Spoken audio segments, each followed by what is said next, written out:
Ngàyនេះáខ្ញុំដូចចាក់ឆ្នោតខុសអញ្ចឹងអ្នកទាំងអស់គ្នាខំថាអូចេញពីកន្លែងធ្វើការម៉ោង12កន្លះទៅ EON 2ដើម្បីទៅបន្តសុពលភាពអត្តសញ្ញាណប័ណ្ណដោយសារតែពេលហ្នឹងខ្ញុំឆែក Facebook ទៅគឺគេដាក់ថាធ្វើការរហូតដល់ម៉ោង4រសៀលចាតែភ្លេចគិតថាគេញ៉ាំបាយថ្ងៃដែរ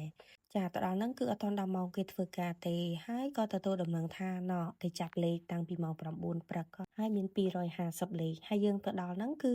ម៉ោង1ហើយអត់មានលេខទេអញ្ចឹងក៏ត្រូវត្រឡប់មកផ្ទះវិញហើយមុនត្រឡប់មកផ្ទះទៀតក៏ដើរចូលទៅហាងជប៉ុនមីអាឃើញកន្លនេះអ្នកនរគ្នាខ្ញុំក៏នឹកឃើញដល់អំបិលស្ករប៊ីចេងខ្ញុំមានណាទិញកន្លនឹងបាន4បន្ទាប់ពីទិញកន្លនឹងហើយទិញចានថ្មទៀតទុកដាក់ផ្លែឈើឲ្យកូនចុះមកដល់ជាន់ក្រោមនឹកឃើញឃ្លានដោយសារតែមកហ្នឹងគឺអត់ទាន់បានញ៉ាំបាយថ្ងៃទេក៏ចូលទៅទិញក្រូសង់ស្នូលពងទាប្រៃខ្ញុំចូលចិត្តខ្លាំងមែនតើគឺក្រូសង់ស្នូលពងទាប្រៃរបស់ហាង Bread Talk អ្នកទាំងអស់គ្នា